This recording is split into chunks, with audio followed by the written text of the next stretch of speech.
கர்த்தர் நல்லவர். எத்தனை பேருக்கு கர்த்தர் நல்லவராக இருக்கிறார்? ஆமென். எல்லாருக்கும் கர்த்தர் நல்லவராகவே இருக்கிறார். அவர் நல்லவர், அவர் கிருபை என்றும் உள்ளது. அவரை துதியுங்கள், அவர் கிருபை என்றும் உள்ளது. இத்தனை நாட்களாக ஒரு 6 மாத காலம் கர்த்தர் நம்மளை கிருபையாய் இந்த வருஷத்தில் கூட இந்த 2026ஆம் ஆண்டில் கிருபையாக அழைச்சிட்டு நம்மளை நடத்தி வந்திருக்கிறாரு. அவருடைய கிருபைகளையும் அவருடைய மகத்துவத்தையும் ஒரு விசை நம்ம ஆராய்ந்து பார்த்து அவர் நம்மளை எப்படிலாம் நடத்திட்டு வந்திருக்கிறாருன்னு சொல்லி நம்ம எல்லாரும் நினைத்து அவரை துதிப்போம். ஏன்னா கர்த்தர் மிகவும் பரிசுத்தர். இந்த இடத்துல கூட ஒரு பரிசுத்த அலங்காரத்துடனே நம்ம கர்த்தருக்கு முன்பதாக நடுக்கத்தோடும் ஒரு பயபக்தியோடும் நம்ம கர்த்தருக்கு முன்பதாக எல்லாரும் எந்திரிச்சு நின்று இந்த வேதத்தின் பகுதியை கூட வாசிக்கலாம். லேவியராகமம் 26ஆம் அதிகாரம் 1லேருந்து 13 வரையிலான வசனங்களை நம்ம எல்லாரும் சேர்ந்து வாசிப்போம். பக்கம் 161, லெவிட்டிகஸ் சாப்டர் 26.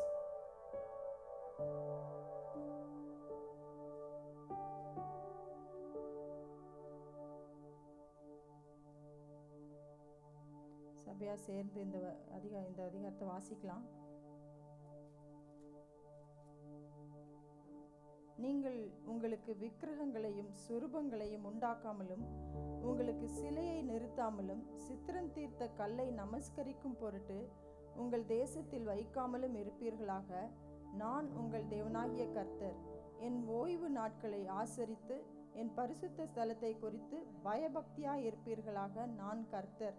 நீங்கள் என் கட்டளைகளின்படி நடந்து என் கற்பனைகளை கைக்கொண்டு அவைகளின்படி செய்தால் நான் ஏற்ற காலத்தில் உங்களுக்கு மழையை பெய்ய பண்ணுவேன். பூமி தன் பலனை, வெளியிலுள்ள மரங்கள் தங்கள் கனியையும் கொடுக்கும். திராட்சை பழம் பறிக்கும் காலம் வரைக்கும் போரடிப்பு காலம் இருக்கும். விதைப்பு காலம் வரைக்கும் திராட்சை பழம் பறிக்கும் காலம் இருக்கும். நீங்கள் உங்கள் அப்பத்தை திருப்தியாய் சாப்பிட்டு உங்கள் தேசத்தில் சுகமாய் குடியிருப்பீர்கள். தேசத்தில் சமாதானம் கட்டளையிடுவேன். தத்தளிக்க பண்ணுவார் இல்லாமல் படுத்துக்கொள்வீர்கள்.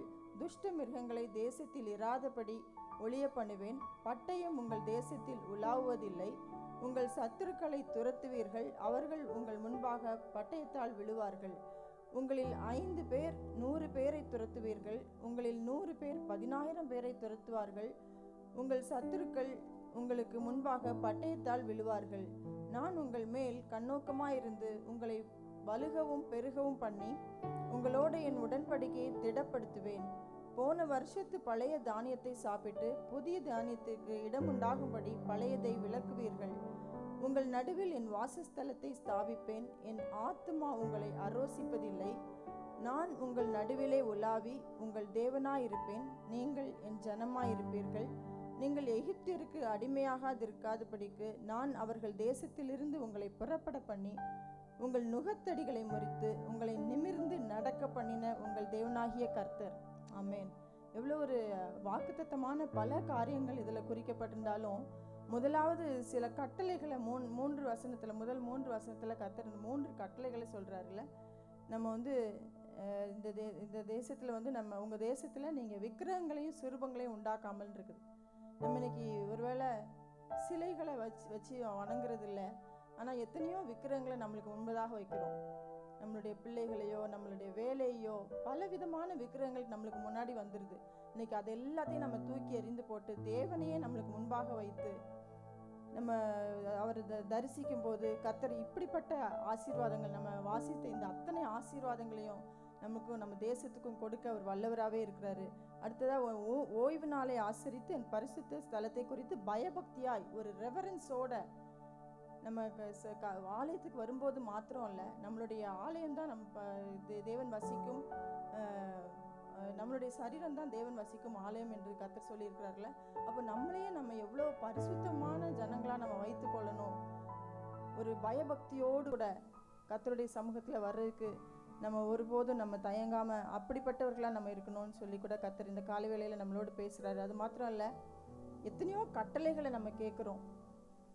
ஏன்னா ஒரு வாக்கு தத்துவம் நிறைவேறணும்னா அந்த கட்டளைகள்லாம் நம்ம அவர் சொல்லியிருக்கிற கட்டளைகளை நம்ம கை கொண்டாதான் கற்பனைகளையும் அவருடைய கட்டளைகளையும் கை கொள்ளும் பொழுது அவருடைய வாக்குத்தத்தங்களை நமக்கு நிறைவேற்ற அவர் வல்லவராக இருக்கிறாரு. இந்த காலை வேளையிலையும் ஒருவேளை பாடல் மூலமாக வர்ஷிப்பில் வருகிற வார்த்தைகளாக இருக்கலாம், பிரசங்கத்தில் கேட்கிற ஏதோ ஒரு வார்த்தையாக இருக்கலாம், நம்மளை அது கரெக்ட் பண்ணக்கூடியதா, அது ஒரு கட்டளையாக வந்ததுன்னா அதை நம்ம செய்து அவருக்கு கீழ்ப்படியும் போது இப்படிப்பட்ட நம்ம வாசித்த இந்த எல்லா வார்த்தைகளின் படியும் நம்மளுக்கு மழையை வர்ஷிக்க பண்ணுவார். நம்மளுடைய தேசத்தில் பஞ்சம் இருப்பதில்லை, துஷ்ட மிருகங்கள் நம்ம பயமுறுத்துவதில்லை. இதெல்லாம் நம்ம வாசித்தோம். வீட்டில் கூட மீண்டுமாய் போய் வாசிங்க. ஆனால் இந்த கட்டளைகளை கீழ்ப்படியாதவங்களுக்கு அதுக்கப்புறம் உள்ள காரியங்கள் அதுவும் சொல்லப்பட்டிருக்குது. நம்ம அதெல்லாம் உணர்ந்தவர்களாக ஒரு ஆசீர்வாதத்திற்காக மாத்திரம் அல்ல, அவர் உண்மையாகவே பயபக்தியோடும் அவர் ஒருவரே பெரிய தேவன் அதை உணர்ந்தவர்களா இந்த காலை வேளையில நம்ம ஜெபிப்போமா? நம்மளே நாமே நம்ம ஒப்பு கொடுத்து ஜெபிப்போம். அவர் எவ்வளவோ காரியங்களை கர்த்தர் நம்மளுக்காக செய்திருக்கிறார். கர்த்தர் நமக்காக யாவையும் செய்து முடிப்பார். ஒருவேளை நம்ம நினைக்கலாம் 6 மாதம் ஆயிட்டு எனக்கு இன்னும் அவர் சொன்ன வார்த்தைகள் நிறைவேறல அப்படின்னு நினச்சிங்கன்னா, இந்த நாட்களில் நம்ம செய்ய வேண்டியதை, ஒருவேளை நம்ம ஒழுங்குபடுத்த வேண்டிய காரியங்களை நம்ம ஒழுங்குபடுத்துவோம். நம்ம கீழ்ப்படிய வேண்டிய காரியத்துக்கு நம்ம கீழ்ப்படிவோம். அவருடைய கற்பனைகளுக்கு செவி கொடுக்கும் போது கர்த்தர் கண்டிப்பாக வாக்குறையாத தேவன். இந்த இடத்துல கூட ஒரு விசாலமான இடத்த நம்மளுடைய சபையிலையும் நம்ம அதை பார்க்கும்படியாய் செய்வார். நம்மளுடைய சபையை விரிவாக்குகிற தேவன். எல்லா காரியத்திலையும் கர்த்தருக்கு நம்மளை முழுமையாக நம்ம ஒப்பு கொடுப்போம். நம்மளுடைய குடும்பத்தை ஒப்பு கொடுப்போம். நம்மளுடைய வாழ்க்கையை, ஆவி, ஆத்மா, சரீரத்தை அவருக்கு ஒப்பு கொடுத்தவர்களாக ஒரு பயபக்தியோடு இந்த காலை வேளையில நம்ம கர்த்தர் முன்பதாக காணப்படுவோம். ஜெபிக்கலாம். ஆண்டவரே, உம்மை நன்றியோடு துதிக்கிறோம் அப்பா.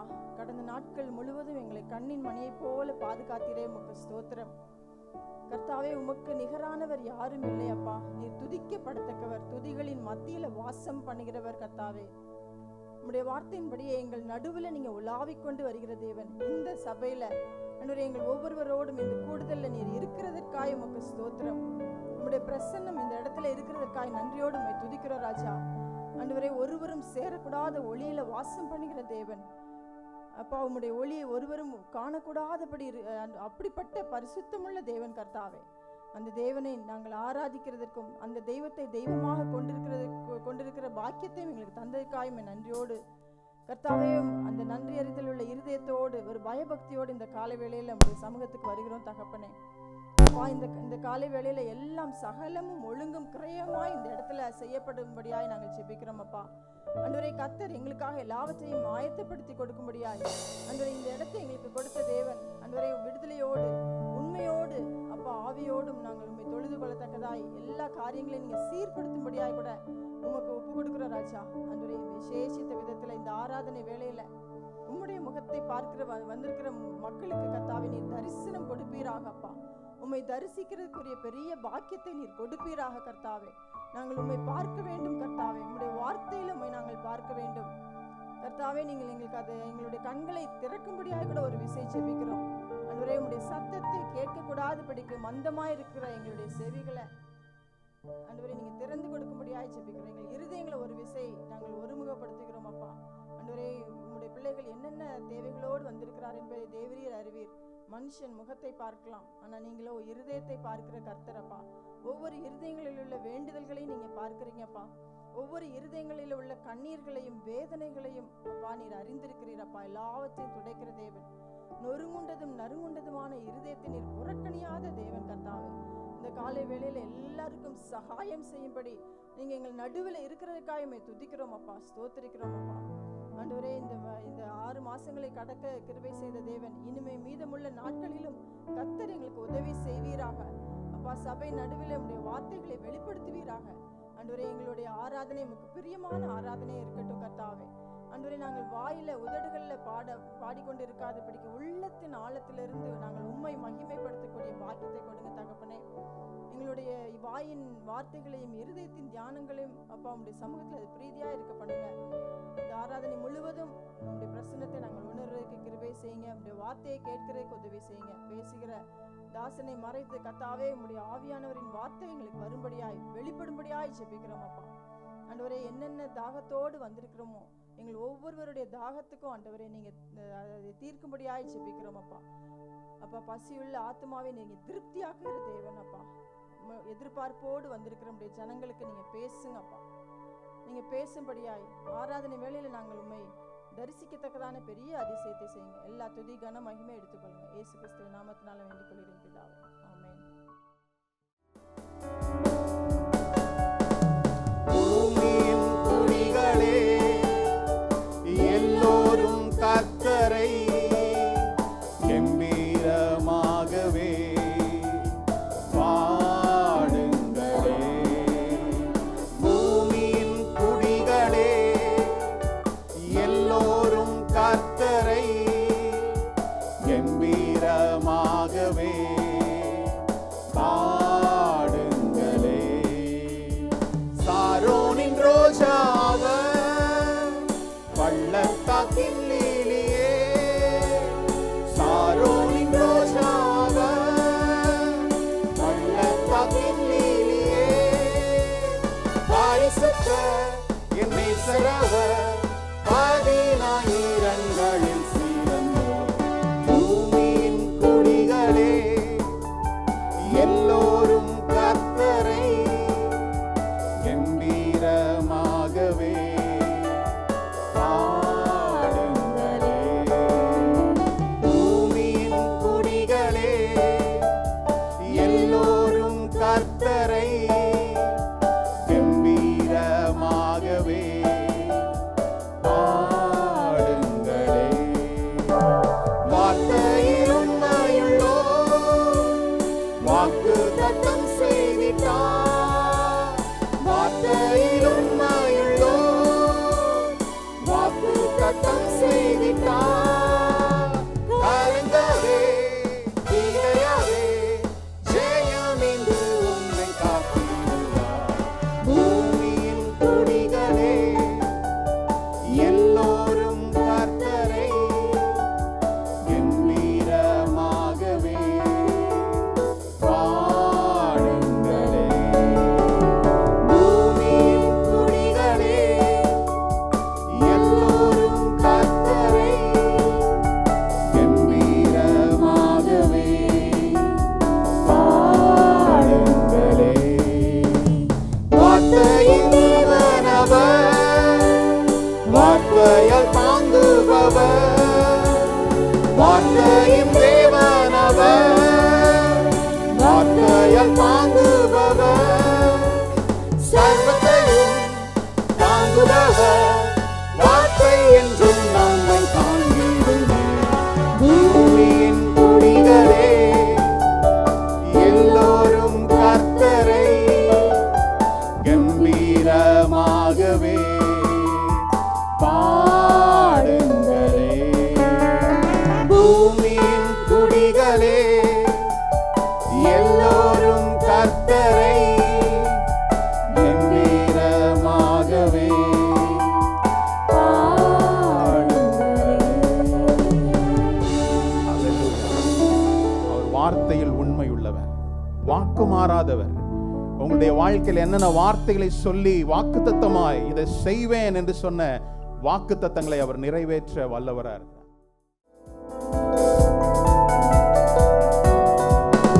யெகோவா என்னும் நாமம் உள்ளோனே, எல் ஷடாய் நீர் என்றும் என்னோடு. யெகோவா என் தேவைகள் சந்திப்பீர், என் குறைகள் நிறைவாக்குவீர். யெகோவா என்னும் நாமம் உள்ளோனே, எல் ஷடாய் நீர் என்றும் என்னோடு. யெகோவா என் தேவைகள் சந்திப்பீர், என் குறைகள் நிறைவாக்குவீர். அஞ்சிடே நான் அஞ்சிடே, சர்வ வல்லவர் என்றும் என்னோடு. அஞ்சிடே நான் அஞ்சிடே, சர்வ வல்லவர் என்றும் என்னோடு. அஞ்சிடே நான் அஞ்சிடே, சர்வ வல்லவர் என்றும் என்னோடு. அஞ்சிடே நான் அஞ்சிடே, சர்வ வல்லவர் என்றும் என்னோடு. என் பலவீனத்தின் பலனானவர், வியாதியில் வைக்கரும் அவரே. என் பலவீனத்தின் பலனானவர், வியாதியில் வைக்கரும் அவரே.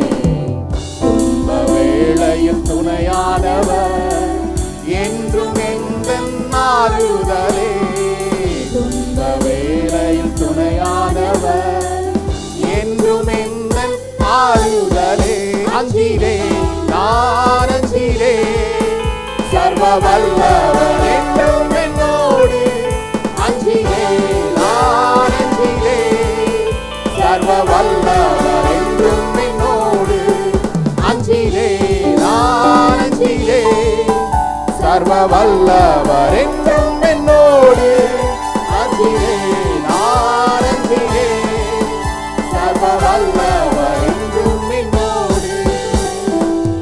எந்த கண்மலை நீரல்லவோ, எந்த அடைக்கலம் நீரல்லவோ, எந்த கண்மலை நீரல்லவோ, எந்த அடைக்கலம் நீரல்லவோ, எந்த தாவரம் நீரல்லவோ, எந்த ஆதாரம் நீரல்லவோ, எந்த தாவரம் நீரல்லவோ, எந்த ஆதாரம் நீரல்லவோ, அஞ்சினேன் நான் அஞ்சினேன்.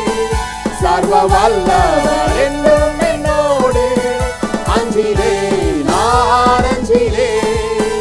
சர்வ வல்லவர் என்றும் என்னோடு, அஞ்சினேன் நான் அஞ்சினேன். சர்வ வல்லவர் என்றும் என்னோடு, அஞ்சினேன் நான் அஞ்சினேன்.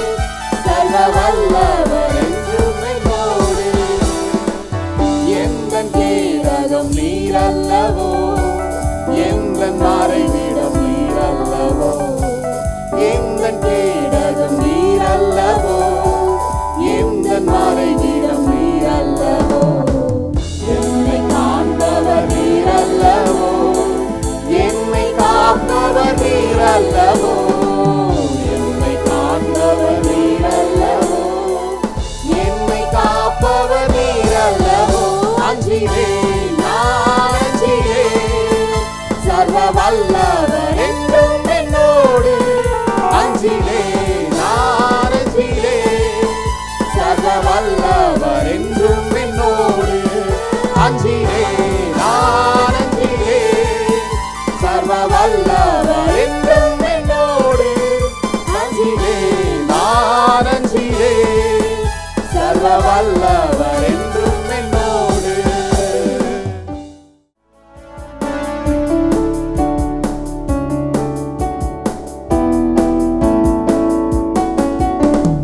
உனக்குள்ளே இருக்கின்ற உன் இயேசு என்றும் பெரியவரே, எனக்குள்ளே இருக்கின்ற என் இயேசு என்றும் பெரியவரே. நான் அறியாததும் உனக்கு எட்டாததுமான பெரிய காரியங்கள் செய்திடுவார். நான் அறியாததும் எனக்கு எட்டாததுமான பெரிய காரியங்கள் செய்திடுவார். உனக்குள்ளே இருக்கின்ற உன் இயேசு என்றும் பெரியவரே, எனக்குள்ளே இருக்கின்ற என் இயேசு என்றும் பெரியவரே. நம்பிக்கையெல்லாம் நிலையானதோ, விசுவாசம் உன்னில் குறைவானதோ.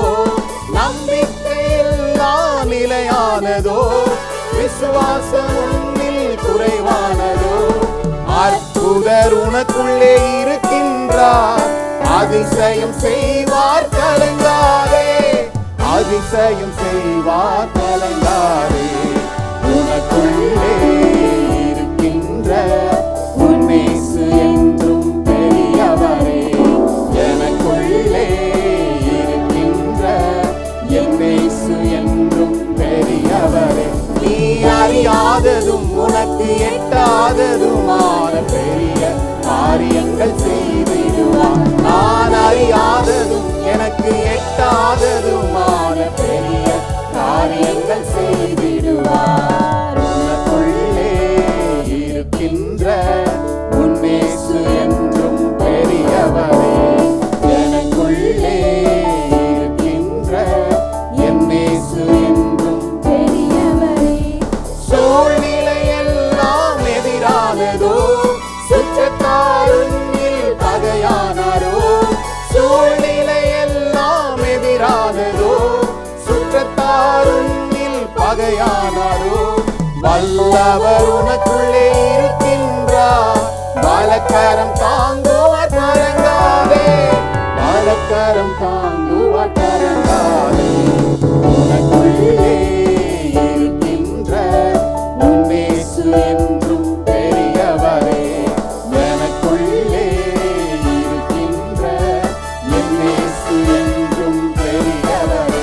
நீ அறியாததும் உனக்கு எட்டாததுமான பெரிய காரியங்கள் செய்திடுவார். நான் அறியாததும் எனக்கு எட்டாததுமான பெரிய காரியங்கள் செய்திடுவார்.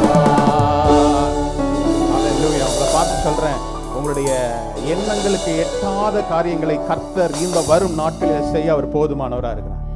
நம்மளுடைய தாட்ஸ்லாம் லிமிட் தான். அதனால தான் அவர் சொல்றாரு, உங்களுடைய நினைவுகள் என்னுடைய நினைவுகள் அல்ல, உங்களுடைய வழிகள் என்னுடைய வழிகள் அல்ல, உங்களுடைய வழிகளை காட்டிலும் நினைவுகளை காட்டிலும் என்னுடைய நினைவுகள் மேலானது.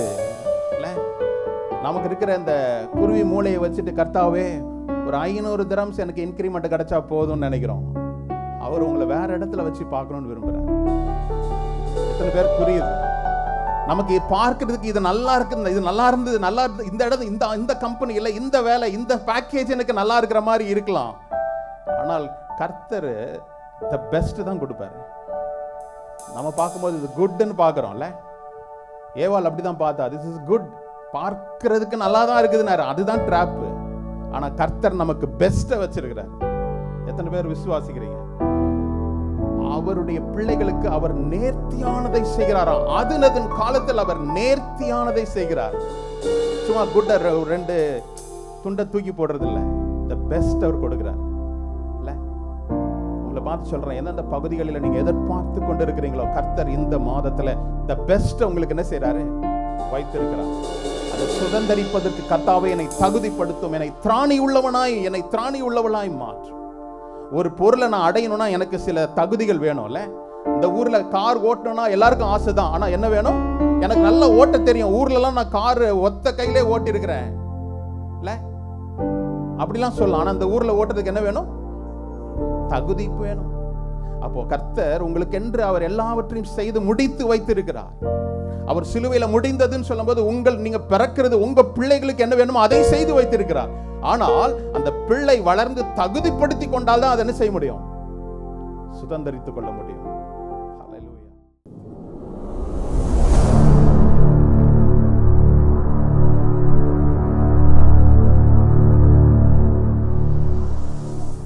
கிறிஸ்து இயேசுவின் நாமத்திலே உங்களை மறுபடியும் வாழ்த்துகிறேன். மீண்டும் ஒரு புதிய மாதம் இல்ல, இப்பதான் ஒரு மாதத்தினுடைய பிறப்பை கொண்டாடின மாதிரி இருந்துச்சு. அதுக்குள்ள அந்த மாசம் முடிஞ்சிச்சு. சரியாக பாதி வருடத்தை நாம் கடப்பதற்கு கர்த்தர் கிருபை செய்திருக்கிறார்ல. எத்தனையோ நேரங்கள் நமக்கு சாதகமா இல்லாது இருக்கும் போது கூட கர்த்தர் நம்ம என்ன செய்யறாரு? அரவணைத்து சேர்த்து காத்து கொள்ளுகிற தேவனா இருக்கிறார். இந்த கால வேளையில இன்னும் ஒரு வார்த்தை அல்ல, இன்னும் ஒரு கீழ்ப்படிதலுக்கு நேராய் இன்னும் ஒரு பலத்த கரம் நம்மோடு கூட இருக்கிறது என்பதை அறிந்து கொள்ளும்படி கர்த்தர் நம்மோடு கூட என்ன செய்யறாரு? இந்த கால வேளையில இடைபடுவார் என்று சொல்லி நான் வாஞ்சிக்கிறேன். இந்த உலகத்தினுடைய கணிப்பு என்ன? ஒருவனுடைய தோல்விதான் இன்னொருத்தனுடைய வெற்றி அப்படின்னு இருக்குதுல்ல. ஒருவனுடைய தோல்வியில தான் இன்னொருத்தனுடைய வெற்றி, ஒருத்தனுடைய நஷ்டத்துல தான் இன்னொருத்தனுடைய லாபம் அப்படின்னு இருக்கும். இந்த உலகம் அப்படிதான் சொல்லுதுல்ல. ஒருத்தனுடைய பலவீனம் தான் இன்னொருத்தனுடைய பலன். நம்ம பயப்படுற வரையும் தான் அவர் என்ன செய்யறாரு? பலவானா இருக்கிறார். நம்மளும் பலவான் காட்டுனா அவர் என்ன செய்வாரு? தோத்து போவார். ஆமா. ஆனா உலகம் அதுதான் சொல்லுது. என்னது? ஒருத்தனுடைய பலவீனம் தான் இன்னொருத்தனுடைய பலன் அப்படின்னு சொல்லுது. சிலர் நினைக்கிறோம் இந்த உலகத்தில் நம்ம ஸ்மார்ட்டா இருந்தா தான் நம்ம என்ன செய்ய முடியும்? ஸ்மார்ட்டா இருக்கணும், அப்பதான் நம்ம என்ன செய்ய முடியும்? உலகத்துல சக்சஸ்ஃபுல்லா வர முடியும் அப்படின்னு யோசிக்கிறோம் இல்ல. ஆனால் கர்த்தர் சொல்றார், வேதம் என்ன சொல்லுது? ஒருவனை உயர்த்துகிறதும் ஒருவனை தாழ்த்துகிறதும் யாரோட வேலை? கர்த்தருடைய வேலை. கர்த்தர் ஒருவனை உயர்த்துகிறார், ஒருவனை தாழ்த்துகிறார். எவ்வளவுதான் பிரயாசப்பட்டாலும் உயர்வு என்னிடத்திலிருந்து இல்ல, கர்த்தரிடத்திலிருந்து வருகிறது என்பதை நாம் அறிந்திருக்கிறோம். ஹல்லேலூயா. எத்தனை பேர் உண்மையிலே விசுவாசிக்கிறீங்க? நான் படிச்ச படிப்பு தான் இன்னைக்கு என்ன நிலை நிறுத்துதுன்னு அப்படின்னு யோசிச்சோன்னா அது நம்மளுடைய அறியாமை. நல்லதுதான், படிப்பதற்கு கர்த்தர் ஒரு வேலையை நல்ல ஒரு வாய்ப்பை கொடுத்தார். ஆனா நம்மை காட்டிலும் அறிவாளிகள் பலசாலிகள்லாம் என்ன செய்யறான்? நமக்கு கீழே வேலை செய்யறவங்களா இருக்கலாம், இல்ல வேற எங்கேயோ ஒரு இடத்துல இருக்கலாம். ஆனா அவர்களை காட்டிலும் கர்த்தர் உங்களை என்ன செய்திருக்கிறாரு? உயரத்துல கொண்டு வந்து வச்சிருக்கிறாரு. சொல்றீங்களா? என்ன பாஸ்டர் உயரம் ஒன்றும் பெருசா சொல்றதுக்கு இல்லை அப்படின்னு இருக்கிறீங்களா? நம்ம எப்போ இப்படி பார்த்தோன்னா நமக்கு கீழே இருக்கவங்க தெரிய மாட்டாங்க. சில நேரம் எனக்கு கீழே பார்க்கும்போது தான் நமக்கும் கீழே இவ்வளோ பேர் இருக்கிறாங்களே. ஒருவேளை சாப்பாட்டுக்கு பிரச்சனைகள் மத்தியில் கடந்து செல்கிறவர்கள், ஆனால் இவர்களை காட்டில நம்ம என்ன செய்திருக்கிறார்? நன்றி அறிதல் உள்ள இருதயத்தை தான் கர்த்தர் என்ன செய்யறாரு? ஆசீர்வதிக்கிறார். இத்தனை முறை எனக்கு நன்மை செய்திருக்கிறீங்களப்பா அப்படின்னு நம்ம யோசிக்கும் போது தான் கர்த்தர் என்ன செய்யறார்? நம்ம இன்னும் அதிகமாய் நமக்கு நன்மை செய்யும்படியாய் அவர் என்ன செய்கிறாரு? ஆமா, விரும்புகிறார். இந்த மாதத்தில் முதல் நாள் நம்ம ஆராதனை ஜூம் மீட்டிங்ல நம்ம பேசின அந்த வார்த்தையின் அடிப்படையில் உங்களோடு கூட நான் பேச வாஞ்சிக்கிறேன். திருப்பிக் கொள்வோம். 12:20. அவர் நியாயத்திற்கு ஜெயம் கிடைக்க பண்ணுகிற வரைக்கும் நெறிந்த நாணலை முறிக்காமலும் மங்கி எறிகிற திரியை அணைக்காமலும் இருப்பார். ஹல்லேலூயா. நம் தேவன் நீதியுள்ள நியாயாதிபதி, நீதி செய்கிறவர் அப்படின்னு சொல்லி பார்க்கிறோம்.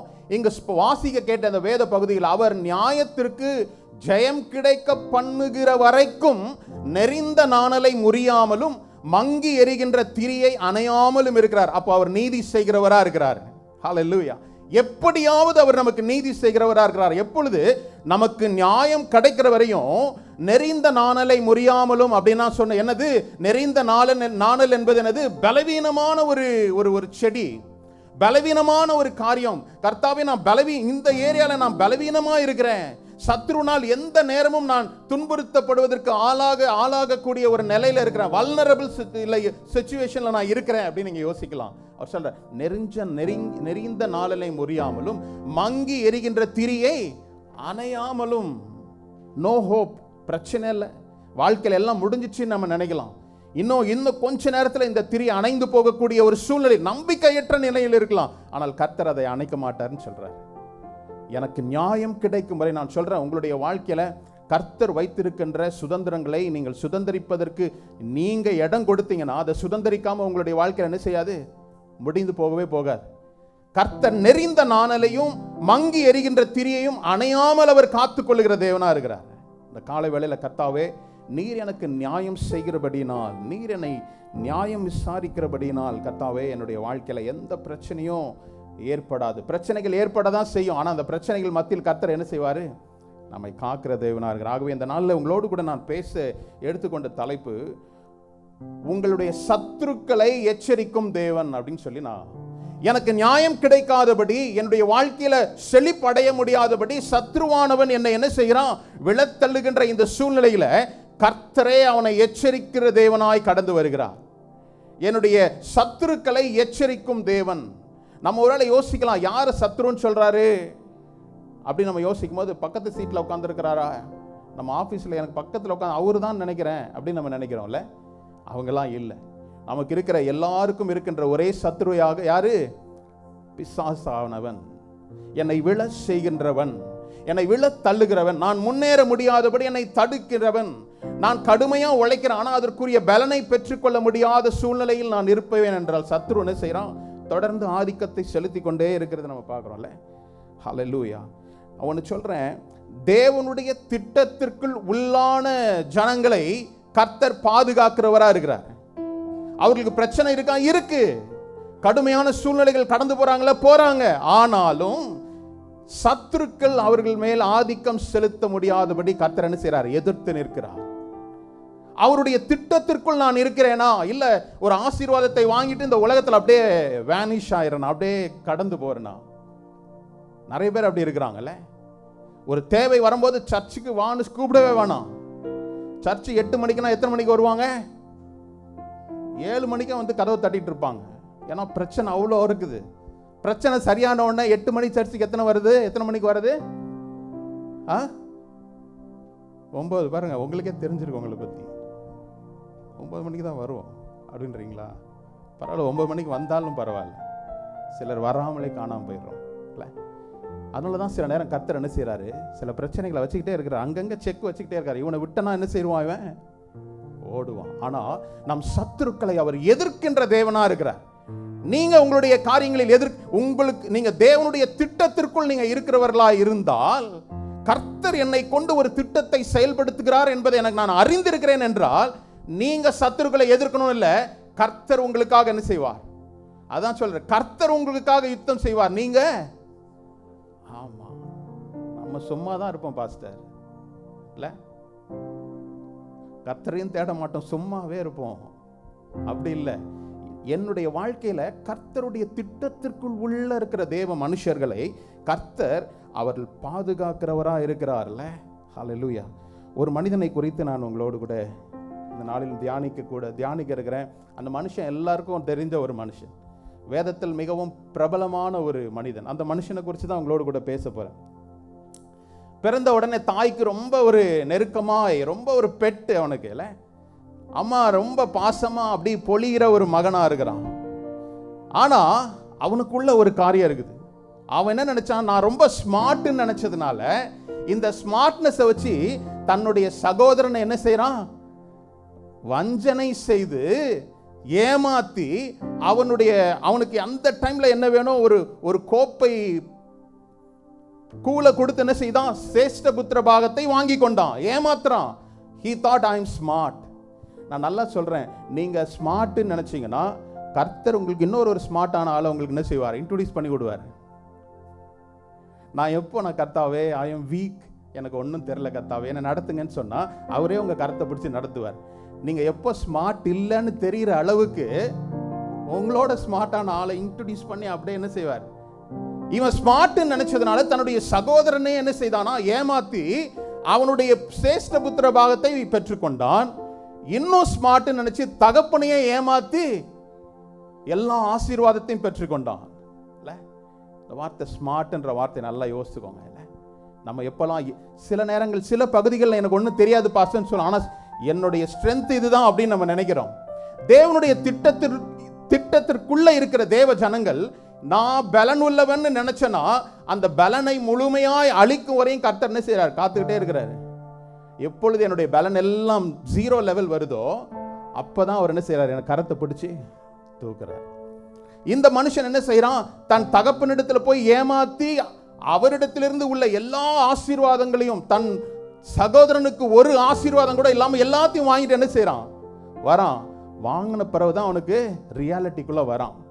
ஆஹா, நம்ம அண்ணன் தெரிஞ்சதுனால நம்ம என்ன செய்வான், கொன்னு போட்டுருவான். அதனால என்ன செய்யறான், அவனுடைய தாயினுடைய ஆலோசனையின் பேரில் அவனுடைய மாமனாகிய லாபானுடைய ஊர் பதான் அராமுக்கு என்ன செய்யறான், ஓடி போறான். ஒரு தஞ்சம் புகும்படி போறான், ஒரு உயிரை காத்து கொள்ளும்படி ஓடி போறான். அங்கதான் அவனுடைய வாழ்க்கை என்ன செய்து கர்த்தர் உருவாக்குகிறார். அவன் பிறப்பதற்கு முன்பதாக கர்த்தர் கோத்திர பிதாவாக அவனை என்ன செய்கிறார், தெரிந்து கொண்டிருக்கிறார். அந்த நிறைவேறணும்னா அவனுடைய ஸ்மார்ட்னஸ் எல்லாம் என்ன பண்றாரு, ஆமா ஸ்மார்ட்னஸ் எல்லாத்தையும் ஒன்னொன்னா கலண்டு போக பண்றாரு. தஞ்சம் புகுந்து அவனுடைய மாமனுடைய வீட்டில் போறான். என்ன நடக்குது பாருங்க. ஆதியாகமம் 29ஆம் அதிகாரம் 13வது வசனத்தை படிக்கலாம். லாபான் தன் சகோதரியின் குமாரனாகிய யாக்கோபுடைய செய்தியை கேட்டபோது அவனுக்கு எதிர்கொண்டோடி அவனை கட்டிக்கொண்டு முத்தம் செய்து தன் வீட்டுக்கு அழைத்து கொண்டு போனான்.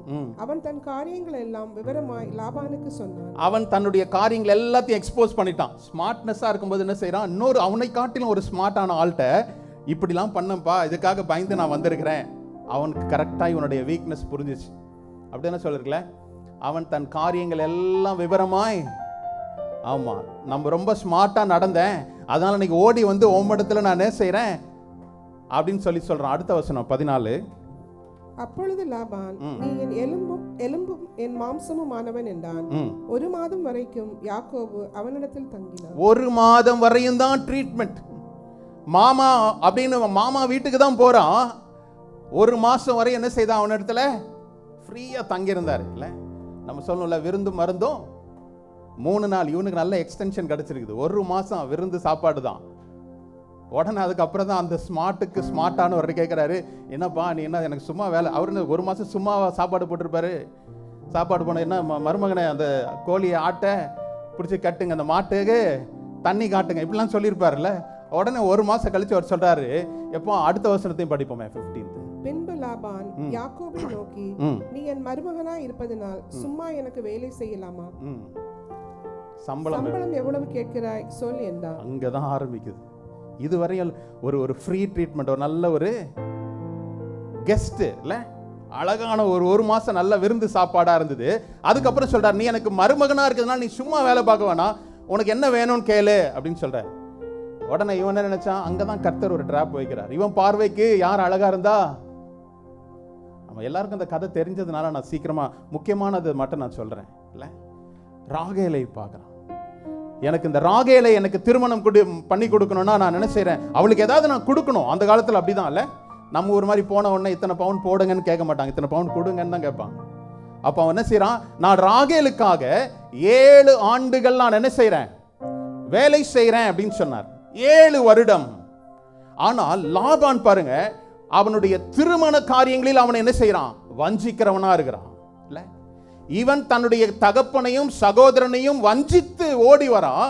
ஆனால் இவனை வஞ்சிப்பது உட்கார்ந்த இடத்துலயே என்ன செய்யறான், கோழி அதான் வந்து என்ன செய்யுது, மாற்ற மாதிரி இவனிடத்துல வந்த உடனே சொல்றான், என்னுடைய மகளை திருமணம், உங்களுடைய மகளை எனக்கு திருமணம் முடிச்சு கொடுங்க, நான் 7 ஆண்டுகள் உங்களுக்கு என்ன செய்யறேன், வேலை செய்யறேன்.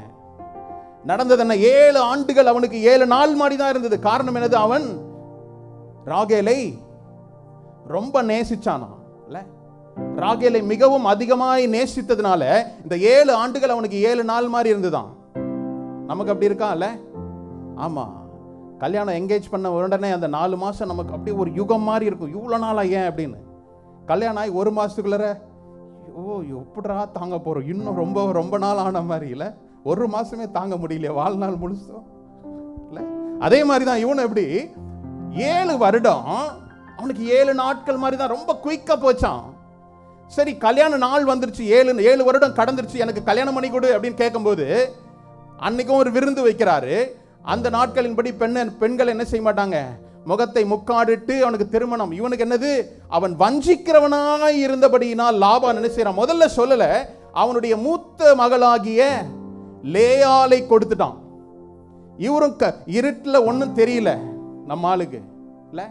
அடுத்த நாள் காலையில வந்து பார்க்கும்போது தான், என்னப்பா நீ இப்படி ஏமாத்திட்டியே. உடனே அவர் ஒரு சாக்கு சொல்றாரு, எப்பா எங்களுடைய வழக்கம் என்னது, மூத்த பொண்ணு இருக்கும் போது 2வது பொண்ணுக்கு, அதை நீ முன்னரே சொல்லியிருக்கலாம் ஐயா, நான் 7 வருஷம் வேற யாருக்காவது வேலை பார்த்துட்டு வந்திருப்பேனே, சொல்லியிருக்கலாம். ஒருவனை வஞ்சி, நான் ஸ்மார்ட்னு எப்பெல்லாம் நினைக்கிறேனோ, கர்த்தர் என்னுடைய ஸ்மார்ட்னஸை வச்சுதான் இன்னொரு நபரை எனக்கு கற்றுக் கொடுப்பார். யாக்கோபு கோத்திர பிதாவா இருக்கணும்னு கர்த்தர் முன்பே தெரிஞ்சவரா இருக்கிறார். அவர் முன்னாடி முடிவு பண்ணிட்டாரு.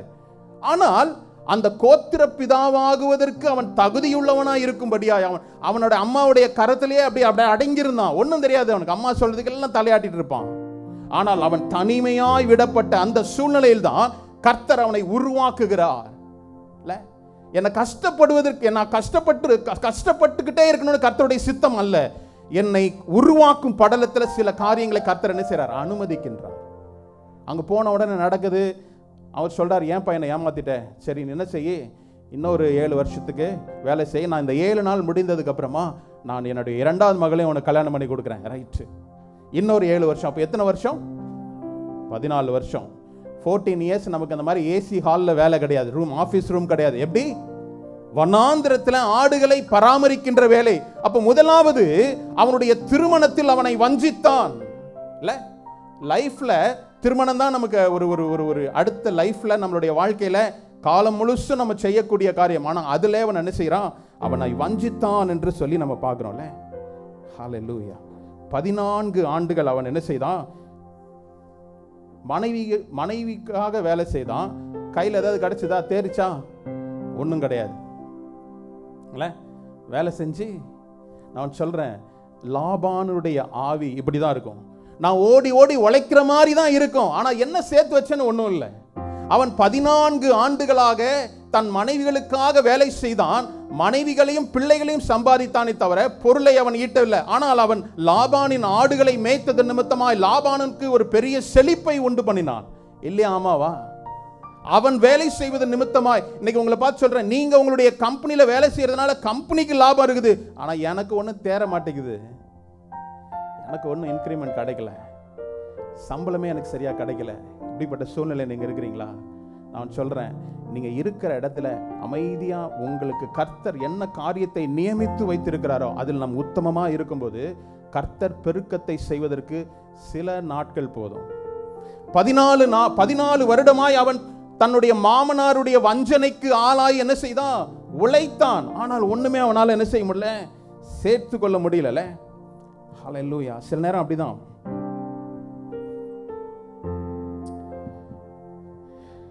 எனக்கு வயசு போதே, வயசாகிட்டே இருக்குது, என்னுடைய பலன் எல்லாம் குறுகிட்டே போகுது, ஆனா நான் ஒன்றும் என்னால் என்ன செய்ய முடியல, சேர்த்து வைக்க முடியலையான்னு நம்ம யோசிக்கிறோம். முதலாவது நான் சொல்றேன், என்னுடைய நினைவை பொருளின் மீது அல்ல, கர்த்தர் மீது நான் வைப்பேன் என்றான். அவன் கர்த்தரை நம்பினா இந்த காரியங்கள் எல்லாம் கர்த்தருடைய திட்டத்தின்படி நடக்குது. ஆனால் இந்த சூழ்நிலை எனக்கு விரோதமாக இருந்தாலும் கூட கர்த்தர் இதை மாற்றுவார்னு அவன் நம்பினான். உங்களை பார்த்து சொல்றேன், நான் ஒரு வசனத்தை வாசிக்கிறேன். நம்ம ஒருவேளை யோசிக்கலாம், நான் இவ்வளோ சம்பாதிக்கிறோம், இந்த அநேகமாய் உழைப்பை கொடுக்குறேன், என்னுடைய கம்பெனிக்கு என்னுடைய பெஸ்ட்டை கொடுக்குறேன், ஆனால் ஒன்றுமே என்னுடைய வாழ்க்கையில் நான் பெருசாக எனக்கு நான் பெற்றுக்கொள்ளலையே நம்ம யோசிக்கலாம். பாருங்க, ஆகாய் முதல் அதிகாரத்தில் 6வது வசனத்தில் பார்க்குறோம். ஆகாய் 1:6. நீங்கள் திரளாய் விதைத்தும் கொஞ்சமாய் அறுத்து கொண்டிருக்கிறீர்கள், நீங்கள் புசித்தும் திருப்தியாகவில்லை, குடித்தும் பரிபூரணம் அடையவில்லை, நீங்கள் வஸ்திரத்தை உடுத்தியும் ஒருவனுக்கும் குளிர் விடவில்லை, கூலியை சம்பாதிக்கிறவன் பொத்தலான பையிலே போடுகிறதற்கு அதை சம்பாதிக்கிறான். சம்பாதிச்சு என்ன பண்றோம்? எங்கேயோ போடுறோம், அது எங்க போகுதுன்னே தெரியல. இப்படிப்பட்ட சூழ்நிலையில் நீங்க இருக்கிறீங்களா? சம்பாதிக்கிறேன், கடுமையாய் உழைக்கிறேன், எங்கேயுமே போடல அப்படின்னு நினைக்கிறீங்க. அடுத்த வசனம் 7வது வசனம். உங்கள் வழிகளை சிந்தித்து பாருங்கள் என்று சேனைகளின் கர்த்தர் சொல்கிறார். உங்களுடைய வழிகளை சிந்தித்து பாருங்கள். Consider your ways. உங்களுடைய வழிகளை சிந்தித்து பாருங்க. ஏன் இப்படி போகுது? நம்முடைய வாழ்க்கையில சில காரியங்களை சிந்தித்து செயல்படும்படி கர்த்தர் நம்மை அழைத்திருக்கிறார். நீங்க ஒருவேளை ஒரு கொஞ்சம் சம்பளமா இருக்கலாம், பெரிய சம்பளமா இருக்கலாம், எல்லாம் ஒண்ணுமே கிடையாது. கொஞ்சத்திலையும் அவர் என்ன செய்வார்? மீதம் எடுக்க வைக்கக்கூடிய ஆற்றல் உள்ளவர் நம் தேவன். ஹல்லேலூயா.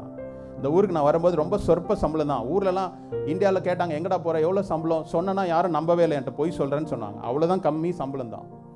ஆனால் அந்த சம்பளத்தில் நாங்கள் மீதம் எடுக்கவும் சந்தோஷமாய் ஜீவிப்பதற்கும் கர்த்தர் பலனை கொடுத்தார். ஹல்லேலூயா. அடுத்தது 8வது வசனம். நீங்கள் மலையின் மேல் ஏறி போய் மரங்களை வெட்டி கொண்டு வந்து ஆலயத்தை கட்டுங்கள், அதன் பேரில் நான் பிரியமாய் இருப்பேன், அதனால் என் மகிமை விளங்கும் என்று கர்த்தர் சொல்லுகிறார். ஆமென். இது ஆகாய் தீர்க்கதரிசி மூலமாக ஒரு இஸ்ரவேல் ஜனங்களுக்கு கொடுக்கப்பட்ட ஒரு சிறிய பகுதியாய் மாத்திரமல்ல, இன்றும் கர்த்தர் உங்களோடு கூட இதை என்னோடு கூட இந்த வார்த்தையை கொண்டு பேச முடியும். நீங்க என்ன செய்யுங்க? மலைகளின் மேல் ஏறி போய் மலைகள் மேல்னா என்னது? மலை மேல ஏறி போங்கன்னா, பாஸ்டர் இங்க மலை மேல ஏறி போனா நான் ஃபுஜரா தான் போகணும், அங்கதான் நிறைய மலை இருக்குது, அப்படி யோசிக்கிறீங்களா? இல்ல. மலை மேல போறதுன்னா என்னது? ஆவிக்குரிய பகுதியில் கண்ணோட்டத்தில் அது என்னது? go up to the mountain அப்படின்னா என்ன அர்த்தம்? prayer, ஜெபிப்பதற்கு.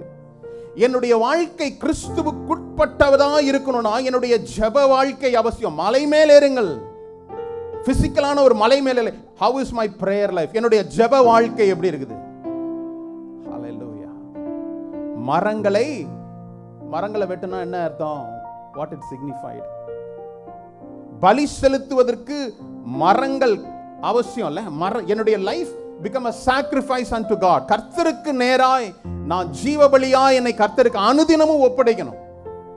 போன வாரம் நான் ஒப்படைச்சிட்டேன் ஜீவ பலியா, ஏன்னா இன்னும் இல்லை அப்படின்னா என்னது? இன்று கர்த்தர் வரும்போது ஆமா கேள்விக்குறியாயிரும். என்னுடைய வாழ்க்கை கர்த்தருக்கு நேராய் ஜீவ பலியா இருக்கணும்ல, லிவிங் சாக்ரிஃபைஸா இருக்கணும். ஹல்லேலூயா. பலிபீடத்தை கட்டுகிறவனாயா. அடுத்தது நம்ம பார்த்தது ஆலயம் கட்டுங்கள். ஆரம்ப பிரேயர்ல எத்தனை பேர் கேட்டீங்க இந்த வார்த்தையை? நம்மளுடைய சரீரம் தேவனுடைய ஆலயமா இருக்கிறது. நம்மளுடைய பிசிக்கல் பாடிக்கு ரொம்ப அழகா நம்ம கவனம் எடுத்துக்கிறோம்ல. ஓ இதெல்லாம் ரொம்ப ஃபேட், ஓ இதெல்லாம் ரொம்ப கார்ப்ஸ், புரோட்டீன் எடுக்கணும். எதுக்கு? மண்ணுக்கு போற இந்த சரீரத்திற்கு ரொம்ப கேர்ஃபுல்லா இருக்கணும். ஆனால் தேவன் வசிக்கும் இந்த ஆலயத்தை பரிசுத்தமாய் காத்துக் கொள்வதற்கு ஒரு பகுதியை மாத்திரம் கர்த்தாவே உங்களுக்கு எல்லாம் கொடுத்துட்டேன், ஆனா ஒரு சின்ன பார்ட்ல மட்டும் நான் எனக்குவே தேவையானது செய்யறேன் அல்ல, முழுமையாய் கர்த்தருக்கு இந்த சரீரத்தை நான் ஒப்பு கொடுப்பதற்கு தான் எனது ஆலயத்தை கட்டுங்கள். என்னுடைய பாடியை பில்ட் பண்றதுல என்னுடைய சரீரத்தை, தேவனுடைய ஆலயத்தை நான் கட்டுவதற்கு நான் எத்தனை பிரயாசத்தை நான் எடுத்துக்கொள்கிறேன், எத்தனை பிரயத்தனம் பண்ணுகிறேன். அதுதான் இது சொல்லப்பட்டிருக்கு. அப்ப இங்கு பார்த்த காரியம் என்னது? திருமண பந்தத்துல அவனை ஏமாற்றினான். 14 ஆண்டுகளாக அவன் என்ன செய்தான்? ஒரு ஒரு ஒரு ஒரு உழைப்பை கொடுத்தான். அவனுடைய வயது போனது, அவனுடைய உழைப்பு, அவனுடைய நேரம் எல்லாம் செலவழிந்தது. ஆனால் ஒன்னும் அவனுக்கு என்ன செய்யல, கையில ஒன்னும் சேர்க்கப்படவே இல்லை. வஞ்சித்தான். நான் மறுபடியும் சொல்றேன், சில நேரங்களில கர்த்தர் சிலரை வஞ்சிக்கும்படி தான் சில நேரம் நமக்கு அனுமதிப்பார். காரணம் என்ன தெரியுமா? இவனுடைய ஸ்மார்ட்னஸ் முழுசும் என்ன செய்யும்? போனும். நான் பெரிய ஆளுன்னு நினைக்கிறது எல்லாம் என்ன செய்வார் கர்த்தர் சில நேரங்களில் வெட்டி தகர்த்துக்கிட்டே இருப்பார். இல்ல, மோசே அப்படிதான். முதல் 40 ஆண்டுகள் அரண்மனையில் எல்லாவற்றையும் கற்று தேர்ந்தவனா இருந்தான். அவன் வீரனா இருந்தான். அதனாலதான் ஒருத்தனை கையிலே அடிச்சு கொன்னான் இருக்குது. பலசாலியா இருந்தான். இந்த பலன்லாம் போதாதுப்பா, நீ என்ன செய்ய? ஆடு மேய்க்க போ. அடுத்து 40 to 80 எங்க? வனாந்தரம். ஃப்ரெண்ட்ஸ் எல்லாம் யாரு? ஆடுதான். ஆடிக்கிட்டே ஆட மேய்க்க வேண்டியதுதான். மறுபடியும் 80வது வயதில் கர்த்தர் தெரிந்து கொண்டார். அப்பதான் எப்பா முதல் 40 வருஷத்துல யூ ஆர் த பெஸ்ட். நீ எப்போ நீ வந்து அப்போ கேட்கிறாரு. அப்போ என்ன நினைச்சான்? இந்த ஜனங்களை நான் தான் ரட்சிக்கணும்னு அவனுடைய பலத்தை பயன்படுத்தினான். ஆனா 40 வருஷம் வனாந்திரத்தில் இருக்கும்போது கர்த்தர் கூப்பிடுறாரு, நீ வாப்பா, இதான் சரியான. ஐயோ, இப்போ என்னால முடியாது. எப்போ ஒருத்தன் முடியாதுன்னு சொல்லலாம்? எனக்கு வீக்கா இருக்கிறேன், நான் பேச தெரியாது, நான் கொன்ன வாயா இருக்கிறேன். இதுதான் கரெக்ட். எப்போ நம்மளுடைய வாழ்க்கையில கர்த்தர் பயன்படுத்தணும்னு நினைச்சாருன்னா, நீங்க என்ன கூப்பிடுங்க, இந்த இதில் நான் பெஸ்ட் கர்த்தாவை, இது தானே, இது சொல்லுங்க, நான் பண்றேன்னா அவர் என்ன செய்யணும்? நீ ஓரமா நில்லு. உன்னை இன்னும் கொஞ்ச நாள் என்ன செய்யணும்? ப்ராசஸிங் யூனிட்ல போட்டாதான் அடுத்தது பயன்படுத்த முடியும். இங்க இவனும் அப்படிதான். தன்னை ஸ்மார்ட் நினைச்சு எல்லா ஆசீர்வாதங்களையும் பெற்றுக்கொண்டு ஓடுனா 14 ஆண்டுகள் அப்படியே போச்சு. ஒண்ணுமே அவனால சாதிக்க முடியல. மறுபடியும் என்ன செய்யறான்? 14 ஆண்டுகள் திருமணத்தில் அவனை வஞ்சிக்கப்பட்டவனா இருந்தான். ரெண்டாவது பாருங்களேன், அவனுடைய உழைப்பை அவன் சுரண்டுகிறவனா இருந்தான். நான் உங்களை பார்த்து சொல்றேன், உங்களுடைய உழைப்பை, உங்களுடைய லேபரை ஒருத்தர் சுரண்டுகிறவனா இருந்தா, நீங்க கர்த்தர் இடத்துல நீங்க ஒப்பு கொடுத்தீங்கன்னா கர்த்தர் அந்த காரியத்தை என்ன செய்வாரு? உங்களுக்கு உண்டானதை கர்த்தர் தான் பெற்றுக் கொடுக்க முடியும். ஹல்லேலூயா. கர்த்தர் தான் அதை செய்ய முடியும். பாருங்க, திருப்பி கொள்ளும் பாருங்களேன். ஆதியாகமம் 30ஆம் அதிகாரத்துல 26வது வசனத்தை. நான் உமக்கு ஊழியம் செய்து சம்பாதித்த என் மனைவிகளையும் என் பிள்ளைகளையும் எனக்கு தாரும். நான் போவேன், நான் உம்மிடத்தில் சேவித்த சேவகத்தை நீர் அறிந்திருக்கிறீர் என்றான். ஹல்லேலூயா. சொல்றான், இப்பதான் உனக்கு வருதுடா, 14 வருஷம் உனக்கு வேலை செஞ்சுட்டேன், இனிமே நான் போறேன். நான் உமக்கு ஊழியம் செய்து சம்பாதிச்சு கொடுத்தது என்னுடைய மனைவி பிள்ளைகள் எல்லாம் சம்பாதிச்சேன், இனி நான் என்ன செய்றேன்? போறேன் அப்படின்னு சொல்லும்போது அடுத்த 27வது வசனத்தை படிப்போமே. அப்பொழுது லாபான், உன் கண்களில் எனக்கு தயவு கிடைத்ததே, ஆனால் நீ இரு, உன் நிமித்தம் கர்த்தர் என்னை ஆசீர்வதித்தார் என்று குறிப்பினால் அறிந்தேன். ஹல்லேலூயா. இதுதான் தேவ பிள்ளைகளுடைய அடையாளம். நீங்க ஆடு மேய்க்கலாம், மாடு மேய்க்கலாம், வீடு கழுவலாம், எல்லாம் பண்ணலாம். ஆனால் கர்த்தர் உங்கள் நிமித்தமா எனக்கு ஒரு ஆசீர்வாதத்தை கொடுத்தார் என்று சொல்லி யார் நம்புறாங்க? ஓனர் நம்புறான். அப்பொழுது லாபான் சொல்றான், உன் கண்கள்ல எனக்கு யார்கிட்ட கேட்கிறா? முதலாளி வேலைக்காரன்ட்ட கேட்கிறான், உன் கண்ணில் எனக்கு தயவுப்பா, கொஞ்சம்பா, ப்ளீஸ்பா, அப்படி கேட்குற அளவுக்கு தான் வச்சிருக்கிறாரு. கொஞ்சம் அட்ஜஸ்ட் பண்ணுப்பா, உன் நிமித்தமா கர்த்தர் என்ன செய்திருக்கிறாரு, நீ கொஞ்சம் அட்ஜஸ்ட் பண்ணுப்பா, நான் இன்னும் கொஞ்சம் ஆசீர்வாதத்தை பெருக்கிக்கிறேன். இவன் அவனோட ஸ்மார்ட்டா இருக்கிறான் இல்லை? இவன் மூலமாக தான் எனக்கு ஆசீர்வாதம் வருதுன்னு நம்ம நினச்சதுனால நீ கொஞ்ச நாள் என்னோடு கூட வேலை செய் அப்படின்னு சொல்கிறான். உனக்கு நீ அப்புறம் கேட்குறான், உனக்கு சம்பளம் என்ன வேணும், உனக்கு என்ன கேட்டாலும் நான் தரேன் அப்படின்னு சொல்லும்போது அவன் சொல்கிறான், உன்னுடைய சம்பளத்தை உனக்கு வேணாம். 30வது வசனத்தையும் படிக்கலாமே. நான் வரும் முன்னே உமக்கு இருந்தது கொஞ்சம், நான் வந்த பின் கர்த்தர் உம்மை ஆசீர்வதித்ததினால் அது மிகவும் பெருகி இருக்கிறது. இனி நான் என் குடும்பத்துக்கு சம்பாத்தியம் பண்ணுவது எப்பொழுது என்றான். ஹல்லேலூயா. மறுபடியும் அவனுக்கு கிளியரா தெரியுது, என் நிமித்தமாய் கர்த்தர் நம்மோடு இருப்பது நிமித்தமாய் இந்த குடும்பம், இந்த வேலை, இந்த ஆஃபீஸ் பிளஸ்டான இருக்குதுன்றது அவனுக்கு தெரிஞ்சாலும் கூட பொறாமைப்படல. ஓகே, இவ்வளோ நாள் நான் என்னுடைய பிள்ளைக்காக, என்னுடைய குடும்பத்திற்காக நான் சம்பாதித்து இந்த ஆசீர்வாதம் உனக்கு வந்துச்சு, ரைட்டு, இனி நான் என்னுடைய வேலையை பார்த்து போறேன் அப்படின்னு சொல்லும்போது லாபான் மிக மிக ஒரு கன்னிங்கா இருந்ததுனால அவனை விட்டனா நமக்கு இன்னும் செழிப்படைய முடியாதுன்னு சொல்லி அவன் என்ன செய்யறான்? மறுபடியும் அவனோடு கூட பேசுறான். என்ன பேசுறான் பாருங்க அடுத்த வசனங்கள்ல. அதற்கு அவன், நான் உனக்கு என்ன தர வேண்டும் என்றான். யாக்கோபு, நீர் எனக்கு ஒன்றும் தர வேண்டியதில்லை, நான் சொல்கிறபடி நீர் எனக்கு செய்தால் உம்முடைய மந்தையை திரும்ப மேய்த்து காப்பேன். ஹல்லேலூயா. இதுதான் எனக்கு ஒன்றும் இல்லைன்னு நினைக்கும் போது தான் யாக்கோபுக்கு ஒரு டிவைன் விஸ்டம் கர்த்தர் கொடுக்கிறார். கர்த்தர் ஒரு ஞானத்தை கொடுக்கிறார். நீ எனக்கு ஒன்றும் என்ன செய்ய வேணாம், நீ எனக்கு எதுவும் கொடுக்க வேணாம், நான் சொல்லுகிறபடி நீர் எனக்கு செய்தால் உம்முடைய மந்தையை திரும்பவும் நான்.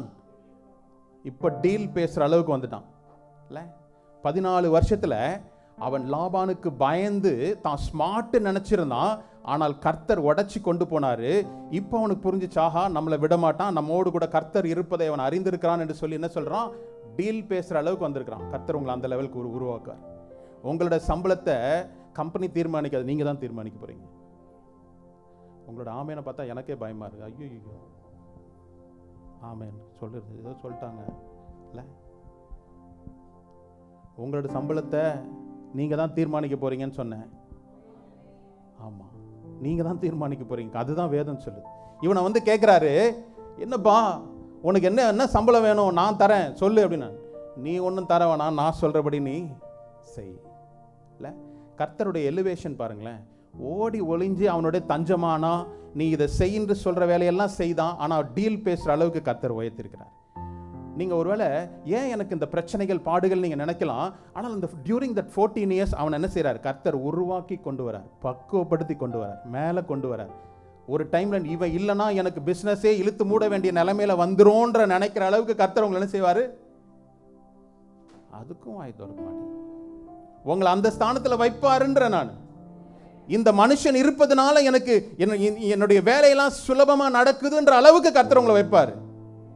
ஆமா இல்ல, நம்மளுடைய பிரச்சனைகள் பாடுகளை கர்த்தர் கண்டுகொள்ளாம இருக்கிறாருன்னு நினைக்காதீங்க. அவர் பார்த்துக்கிட்டே இருக்கிறார். நம்ம அதை தான் பாடணும். நமக்குள்ளே இருக்கிறவர் உங்களுக்குள்ள நீங்க விசுவாசிக்கிற அளவுக்கு தக்கதான் உங்களுக்குள்ள செயல்படுவார், கிரியை செய்வார். அப்போ இவன் டீல் பேசுற அளவுக்கு வந்துட்டான். அவன் என்ன சம்பளமா என்ன கேட்கிறான் பாருங்களேன். அடுத்த வசனத்தை படிப்போமே. நான் இன்றைக்கு போய் உம்முடைய மந்தைகளை எல்லாம் பார்வையிட்டு அவைகளில் புள்ளியும் வரியும் கருப்பும் உள்ள செம்மறியாடுகளையும் வரியும் புள்ளியும் உள்ள வெள்ளாடுகளையும் பிரித்து விடுகிறேன். அப்படிப்பட்டவைகள் இனி எனக்கு சம்பளமாய் இருக்கட்டும். இப்ப என்ன சொல்றான், ஸ்பெக்கிள்ட் ஸ்பாட்ஸ், வரியும் புள்ளியும் கலப்பும் உள்ள ஆடுகள் ஏதாவது இருந்ததுன்னா இதெல்லாம் என்னுடையதாகும் அப்படின்னு சொல்றான். இந்த காரியம் உன்னுடைய ஆடுகள் எல்லாம் பாருங்க, இதுல கலப்பும் வரியும் புள்ளியும் உள்ள ஆடுகள் எல்லாம் என்னை சாரும், மற்றது பிளெயினா ஃபுல்லா ஒரே கலரா இருக்கிறதுலாம் உமக்கு. அங்க இருக்கிறது எல்லாம் அப்படிதான் ஃபுல் கலரா இருக்குது, அங்கங்க ஒன்னொன்னு என்னது ஸ்பாட்டட் இருக்குது. இதெல்லாம் எனக்கு வரணும், ஆனால் மற்றவைகள் எல்லாம் உமக்கு வரணும் அப்படின்னு சொல்றான். நான் சொல்றேன், கர்த்தருடைய டிவைன் விஸ்டத்துக்குள்ள நீங்க வரும்போது, என்னுடைய பலன் அல்ல, என்னுடைய பலன் எல்லாம் மற்று போச்சு நீங்க நினைக்கும் போதுதான் கர்த்தர் அவருடைய பலனை உங்களுக்குள் என்ன செய்ய முடியும், செயல்படுத்த முடியும். என்ன நடந்தது பாருங்க.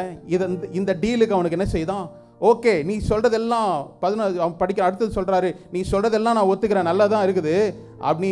34 படிப்போமே. 34. அதற்கு லாபான், நீ சொன்னபடியே ஆகட்டும் என்று சொல்லி அடுத்து 35. அந்நாளிலே கலப்பும் நிறமும் வரியும் உள்ள வெள்ளாட்டு கடாக்களையும் புள்ளியும் வரியும் உள்ள வெள்ளாட்டுகள் யாவையும் சற்று வெண்மையும் கருமையும் செம்மறியாடுகள் யாவையும் பிரித்து தன் குமாரனிடத்தில் ஒப்புவித்து. போதும் பாருங்க என்ன நடக்குது. இது ரொம்ப முக்கியமான காரியம். இவன் எப்பொழுது எனக்கு வேஜஸ் இந்த காரியங்கள் எல்லாம் சொன்னானோ, லாபான் இன்னும் கன்னிங்கா தான் இருக்கிறான். அவன் என்ன செய்யறான், அந்த நாட்களிலே கலப்பும் நிறமும் வரியும் உள்ள வெள்ளாட்டு கடாயும் புள்ளியும் வரியும் உள்ள வெள்ளாட்டு கடாவும் வெள்ளாட்டு கடாயும் சற்று வெண்மையும் கருமையும் உள்ள செம்மறி ஆடுகள் யாவையும் பிரித்து யார்கிட்ட கொடுத்துட்டானா, தன்னுடைய குமாரனிடத்துல கொடுத்துட்டான். இவங்கிட்ட இல்ல. இவங்கிட்ட இப்படிப்பட்ட ஆடுகள் கலர்ஃபுல்லா இந்த கலர் எல்லாம் இருந்ததுன்னா அதுபடி குட்டி போடும், அது இவனை சாரும். ஆனா எல்லாவற்றையும் நீக்கிட்டான். அப்ப இவனுடைய பேலன்ஸ் ஷீட்ல எப்படி இருக்குது, 0, நில் பேலன்ஸ். இல்ல, ஐயோ நம்மளாம் வாயை கொடுத்து மாட்டிக்கிட்டுமே அப்படின்னு யோசிச்சிருப்பானா? இல்ல. ஏன் தெரியுமா, அவன் நம்பி இருந்தது அவனுடைய ஸ்கில் செட் அல்ல, அவனை நம்பி இருந்தவர் கர்த்தர் அவனோடு கூட இருக்கிறார். அவன் சொல்றேன், உங்களுடைய வாழ்க்கையில என்னுடைய பலத்தினால், என்னுடைய டேலண்ட் அது போனா பர நான் இன்னொன்னு உருவாக்கிக்கிறேன்னு உங்களை நம்பி இருந்தீங்கன்னா ஒரு நாள் அது என்ன செய்யாது, உங்களுக்கு பயனுள்ளதாய் மாறாது. அவன் சொன்ன மாத்திரத்துல லாபான் இன்னும் அவன் தந்திரமா என்ன செய்தான், வரியும் புள்ளியும் கலப்பு நிறமுள்ள ஆடுகளை எல்லாம் என்ன செய்தானா, அவனுடைய குமாரனிடத்துல அனுப்பிட்டானா. இப்ப மறுபடியும் பார்க்கறான், இவன் மேய்க்கிற ஆடுகள் எல்லாம் எப்படி இருக்குது, யூனிஃபார்மா இருக்குது, ஒரே கலரா இருக்கு. உங்களுடைய வாழ்க்கையில் முன்னேறதுக்கு வாய்ப்பே இல்லையே, நான் பார்க்குற காரியம் ஒன்றுமே இல்லையே அப்படின்னு அவன் நினைக்கல. அடுத்த வசனம் பாருங்க, அது இன்னொரு காரியம். தனக்கும் யாக்கோபுக்கும் இடையிலே 3 நாள் பிரயாண தூரம் இருக்கும்படி வைத்தான். லாபானுடைய மற்ற ஆடுகளை யாக்கோபு மேய்த்தான். எதற்கு? தன்னுடைய குமாரனிடத்துல வரியும் புள்ளியும் உள்ள ஆடுகளை கொடுத்து 3 நாள் பிரயாண தூரத்தில் கொண்டு போய் அவன் என்ன செய்யறான், அங்க வச்சிடறான். காரணம் என்னது? இவன் திருடிட்டு கொண்டு வந்து அந்த ஆடை கொண்டு வந்து இந்த ஆட்டோட இணைச்சிட்டான்னா மறுபடியும் வரியும் கலப்புள்ளதாய் குட்டி போட்டுச்சுன்னா அவனை சாரும், அவனுக்கு ஒன்றும் கிடைக்கக்கூடாது. இன்னைக்கு உங்க சத்துரு என்ன செய்யலாம், இவனுக்கு எதுவும் கிடைக்கக்கூடாது அப்படின்னு அவன் தீர்மானித்தாலும் கூட இவன் பயப்படவே இல்லை. இவன் என்ன செய்தான், 3 நாள் நான் ஏன் போய் பிரயாணப்பட்டு அங்கிருந்து திருடிட்டு வந்து நான் இங்கே வைக்கணும், அவசியம் இல்லை. என்னை பெருக செய்கிறவர் கர்த்தர். நீங்கள் எப்பொழுது கர்த்தரை சார்ந்து இருக்கிறீங்களோ உங்களுடைய படிப்பு, உங்களுடைய பலன், உங்களுடைய ஞானம், உங்களுடைய அறிவெல்லாம் கர்த்தர் எதுக்கு கொடுத்துருக்கிறாரு? நான் அவரை சார்ந்து இருக்கணும்ன்று தான். என்னுடைய படிப்பை சார்ந்து இருக்கும்போது எனக்கு சில நேரங்கள் எனக்கு ஒரு வேலையை கொடுக்கலாம், எனக்கு ஒரு பலத்தை கொடுக்கலாம், ஆனால் it will not sustain for long. ரொம்ப நாள் அதை வச்சு நான் பெருமைப்படுத்தவோ, ரொம்ப நாள் நான் அதை வச்சு ஓட்டிக்கொள்ளவோ முடியாது. அவரை சார்ந்து இருக்கும்போது தான் என்னுடைய படிப்பும் என்னுடைய பலமும் என்னுடைய இளமையும் வாலிபம் எல்லாம் என்ன செய்யணும், அதிகமாய் கர்த்தர் செழிக்க செய்வார். அப்போ இங்கே என்ன நடக்குது பாருங்க, அவன் 3 நாள் பிரயாண தூரத்தில் அவன் அந்த ஆடுகள் எல்லாம் என்ன செய்தானா, வைத்தான்னு பார்க்குறோம். ஹல்லேலூயா. புள்ளியும் வரியும் கலப்பு நிறமாக இருக்கிறது தான் அவனுக்கு. ஆனால் வந்து பாவம் மேய்க்க மறுபடியுமா, இப்போ நான் 14 வருடமாய் வேலை செய்துட்டு மறுபடியும் அவன் மேய்ப்பதற்கு வரான். அவனுடைய ஆடு ஒன்றுமே கிடையாது அதில். ஹல்லேலூயா. ஆனால் அவன் சோர்ந்து போல. ஏன் தெரியுமா? என்னை பெருக செய்கிறவர் கர்த்தர் என்பதை அவன் அறிந்திருந்தான். அதே அதிகாரத்தில் பாருங்களேன், 31ஆம் அதிகாரத்தில் 10 முதல் 12 வரை நம்ம நிதானமாக படிக்கலாமே. ஆடுகள் பொழியும் காலத்திலே நான் கண்ட சொப்பனத்தில் என் கண்களை ஏறெடுத்து பார்க்கும்போது ஆடுகளுடைய பொழியும் கடாக்கள் கலப்பு நிறமும் புள்ளியும் வரியும் உள்ளவைகளாய் இருக்க கண்டேன். போதும், என்ன சொல்லப்பட்டிருக்க பாருங்க, அந்த மறுபடியும் 10வது வசனம்.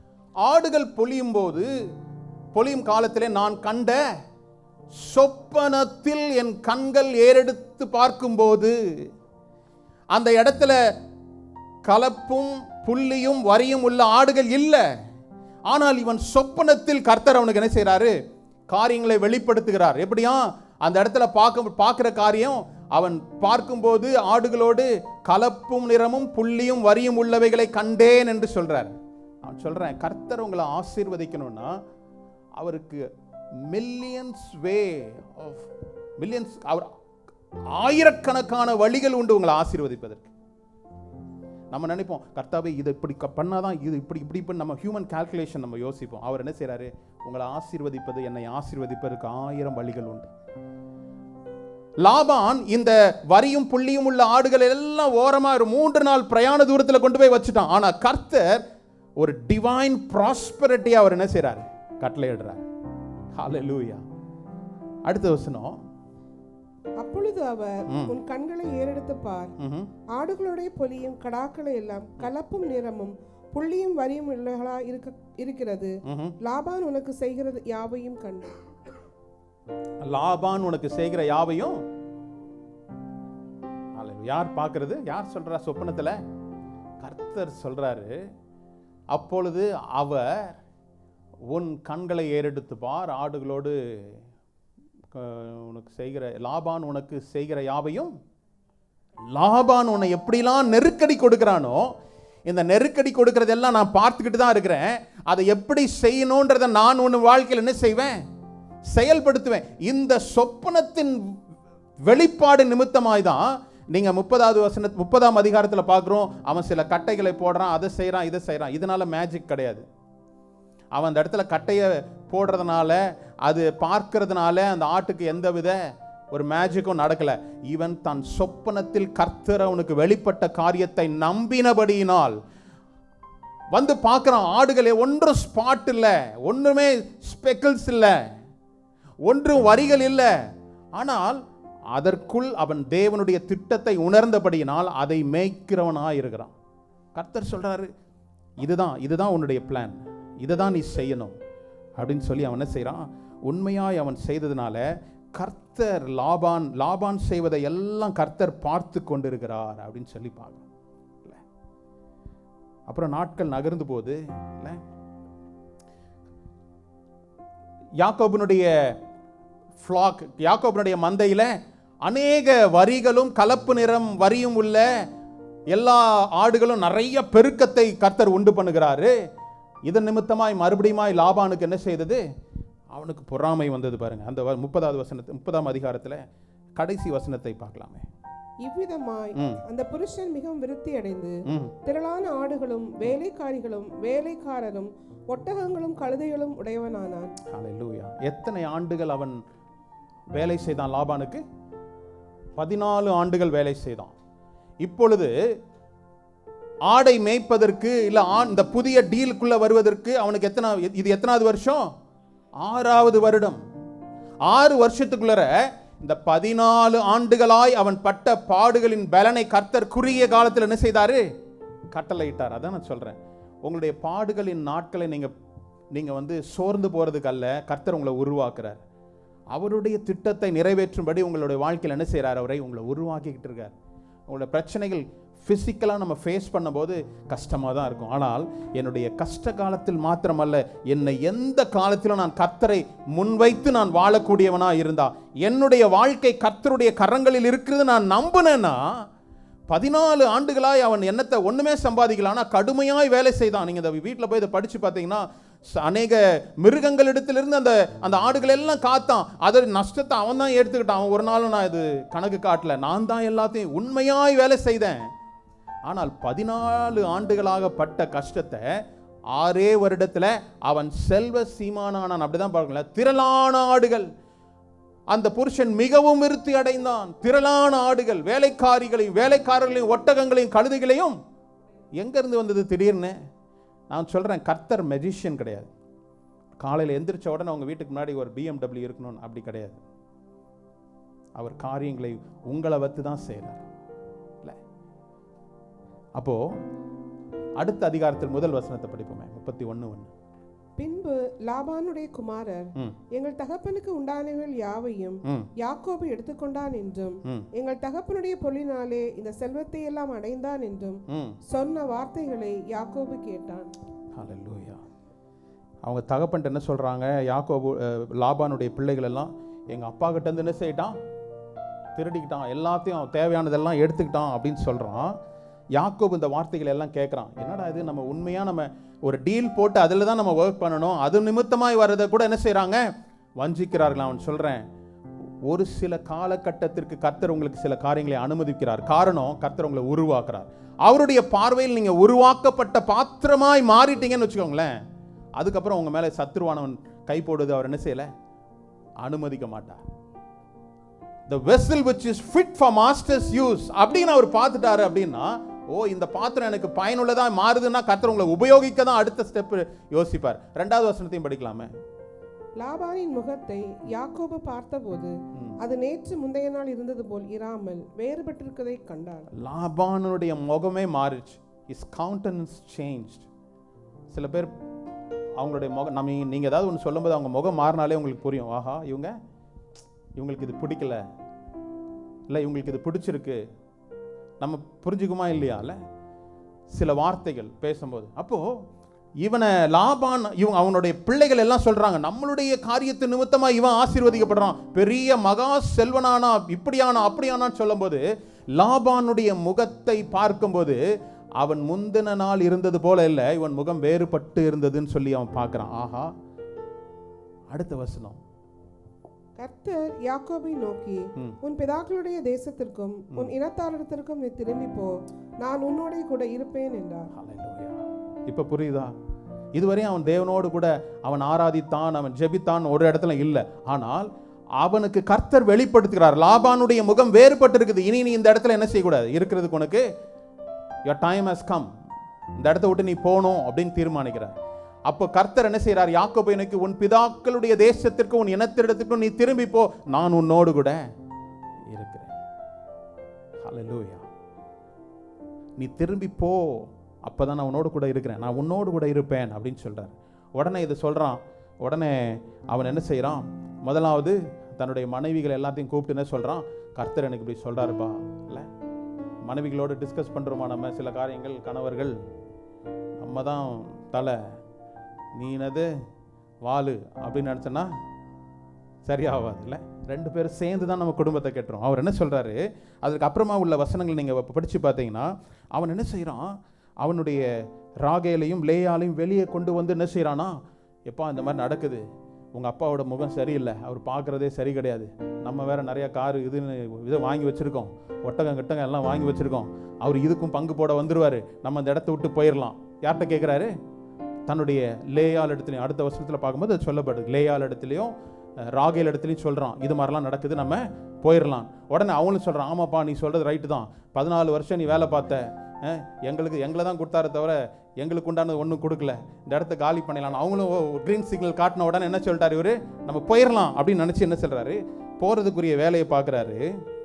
அப்படி தானே எல்லாரும் ஒரு அக்ரி பண்ணிட்டு போகிறாங்க.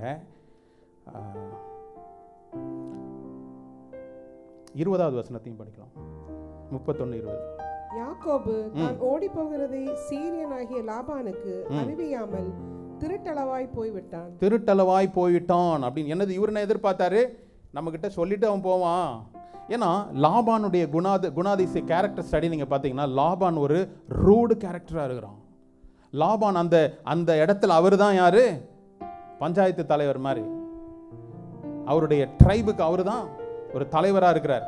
அப்போ திருட்டளவாய் போயிட்டான்னு சொல்லுது. 22வது வசனத்தை படிப்போமே. யாக்கோபு ஓடி போனது 3ஆம் நாளிலே லாபானுக்கு அறிவிக்கப்பட்டது. அப்பொழுது அவன் தன் சகோதரரை கூட்டிக் கொண்டு 7 நாள் பிரயாண பரியந்தம் அவனை தொடர்ந்து போய் கீலேயோத் மலையிலே அவனை கண்டுபிடித்தான். அவன் என்ன செய்யறான், தன் சகோதரர்களோடு கூட கூட்டிக் கொண்டு போய் அவன் என்ன மறுபடியும் பேசி கொண்டு வரதுக்குள்ள அவனை தாக்குவதற்கு போனான் என்று சொல்லி கமெண்ட்ரியில் நம்ம பார்க்குறோம். அவனை போய் பார்த்து மறுபடியும் கெஞ்சி கேட்பதற்கு அல்ல, உன் கண்களில் தயவு கிடைச்சினா மறுபடியும் ஒர்க் பண்ணுன்னு கேட்கறதுக்கு அல்ல, அவனை தாக்குவதற்காக அவன் போறான். அவனோடு கூட தன்னுடைய சகோதரர்களை கூட்டிக் கொண்டு போறான். என்ன நடக்குது பாருங்களேன், அடுத்த வசனம் 24. அன்று ராத்திரி தேவன் சீரிய தேசத்தானாகிய லாபானுக்கு சொப்பனத்தில் தோன்றி, நீ யாக்கோபோட நன்மையை அன்றி தீமை ஒன்றும் பேசாதபடிக்கு எச்சரிக்கையா இரு என்றார். ஹல்லேலூயா. அன்று ராத்திரியிலே லாபானுக்கு தரிசனமாகி ஒரு சொப்பனம் வருது. அவனுக்கு சொப்பனத்தில் தோண்டி என்ன சொல்றாரு, யாக்கோபோட நீ என்ன செய்ய. யார் இன்ஸ்ட்ரக்ட் பண்றா? சர்வ வல்ல தேவன். அந்த நேரத்தில் லாபான் நினைச்சிருந்தனா யாக்கோபை அடிச்சு புடிச்சு மறுபடியும் அவனுடைய தேசத்துக்கு கொண்டு வந்திருக்க முடியும். ஆனால் யாக்கோபு தேவனுடைய வார்த்தையை கேட்டான். நீ உன்னுடைய இனத்தாருக்கு போறக்கூடிய சமயம் வந்துருச்சு, நீ கிளம்பு அப்படிங்கிறாரு. கிளம்பிட்டான். யாக்கோபு கொஞ்சம் தொடநடுங்கிதான் இல்ல, பண்றதெல்லாம் பெரிய வேலையா தான் இருக்கும். ஆனா அண்ணன் அடிச்சிருவானான்னு ஓடுறான், அப்பா அது பண்ணிடுவாரான்னு ஓடுறான். அங்க போய் 14 வருஷம் மாமனாருக்கு என்ன சொன்னாலும் சேவகம் செய்யறான், பயத்துல தான் ஓடுறான். ஆனா கர்த்தர் அவனுக்கு துணையா நிற்கிறான். அவன் சொல்றேன், உங்களை எதிர்த்து வருகின்ற சத்துருக்களை கர்த்தர் என்ன செய்வாரு, எதிர்த்து நிற்பார், எச்சரிப்பார். இங்க என்ன வருது, அவன் பெரிய ஆக்ரோஷமாய் கோபத்தோட ஆட்களோடு கூட வரான். ஆனா யாக்கோபோட நன்மையை அன்றி தீமை ஒன்றும் பேசாதிருன்னு யார் எச்சரிக்கிறா? கர்த்தர். ஹல்லேலூயா.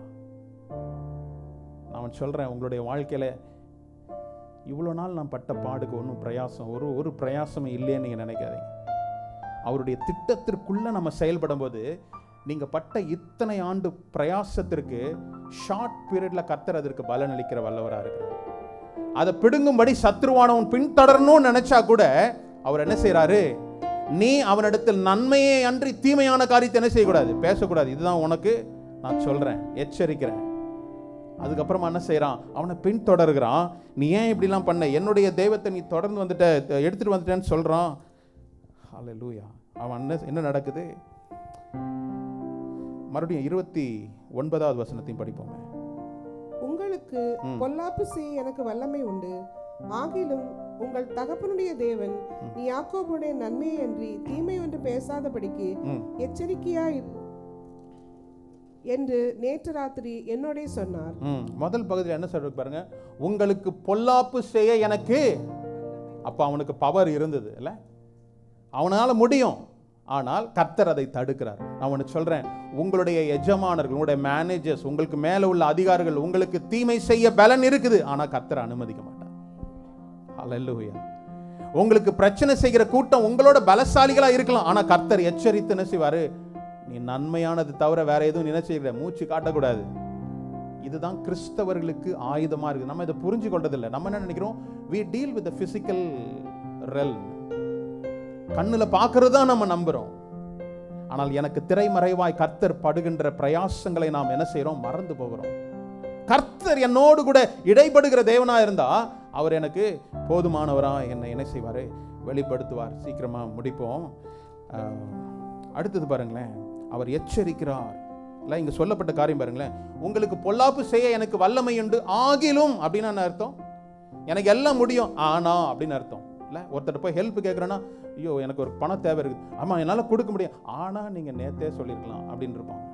ஆனானாலே எல்லாம் முடிஞ்சு போச்சு. அது மாதிரிதான் எனக்கு எல்லாம் இருக்கு ஆனா நான் செய்யல அப்படின்னு சொல்லி சொல்றார் இல்ல. அப்போ அந்த ராத்திரியிலே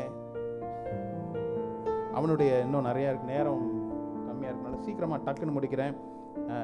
43வது வசனத்தை கூட படிக்கலாமே.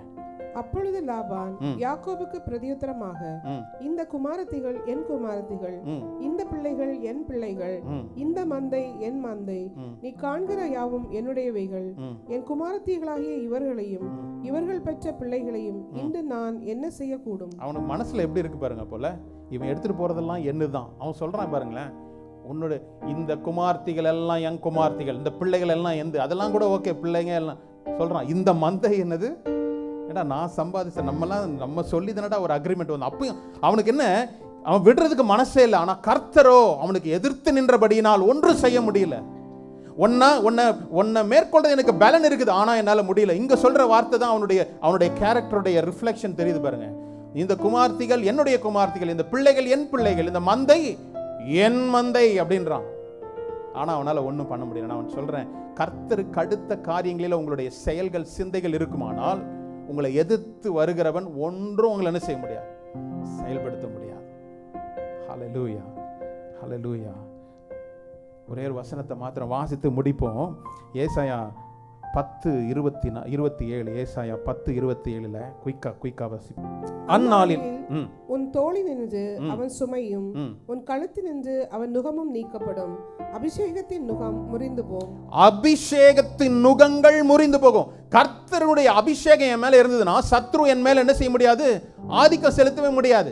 அவன் பலவானவனா இருக்கலாம், பலசாலியா இருக்கலாம், ஆனால் அவன் நன்மையை அன்றி நீ தீமையை பேசக்கூடாதுன்னு கர்த்தர் கட்டளையிட்டு இருக்கிறார்.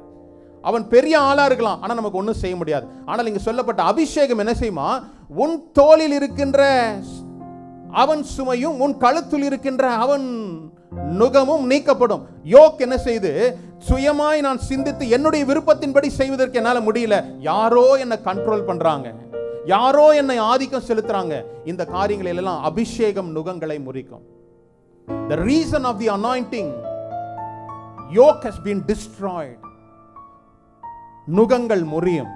இந்த நாட்களில உங்க மேல உள்ள அபிஷேகத்தை நீங்க உணர்ந்தாதான் அந்த அபிஷேகம் உங்க மேல இருக்கின்ற நுகங்களை முறிக்க செய்யும். எத்தனை பேர் நம்புறீங்க? ஒரு விஷயம், நாம் கண்களை மூடி, கர்த்தாவே அந்த காலை வேளையில் என்னோடு கூட பேசினீர் என்கிறவர்கள் எழுந்திருந்து உங்களுடைய வாய்களை திறந்து, கர்த்தாவே இந்த வார்த்தையை நான் சுதந்தரித்துக் கொள்கிறேன். கர்த்தாவே, சத்ரு என்னை எதிர்க்காதபடி, என்னை மேற்கொள்ளாதபடி கர்த்தர் நீர் அவர்களை எச்சரிக்கின்றீர் என்பதை நாங்கள் அறிந்து கொள்கிறோம். இந்த காலை வேளையில கர்த்தாவே எங்களை முற்றிலுமாய் ஒப்பு கொடுக்கிறோம். சுவாமி, நீரை எங்களை பலப்படுத்துங்க, எங்களை தாழ்த்துக்கிறோம். ஒரு விசை வாய்களை திறந்து பெற்றுக்கொண்ட வேத வசனத்தின் வார்த்தைகளை புரிந்து கொண்டவர்களாய் எங்களுடைய வாழ்க்கையில நீர் செய்ய விரும்புகிற காரியங்களை நாங்கள் கர்த்தாவே செயல்பட எங்களை ஒப்பு கொடுக்கிறோம். ஒருவேளை சூழ்நிலைகளுக்கு விரோதமாய் இருந்தாலும் கூட அப்பா, சாதகமாய் மாற்றக்கூடிய ஆற்றலும் வல்லமையும் உம்மிடத்தில் இருக்கு என்பதை நாங்கள் அறிந்திருக்கிறோம். எங்களை தாழ்த்துகிறோம் சுவாமி. உம்முடைய கரங்களில் ஒப்பு கொடுத்து நாங்கள் ஜெபிக்கிறோம்.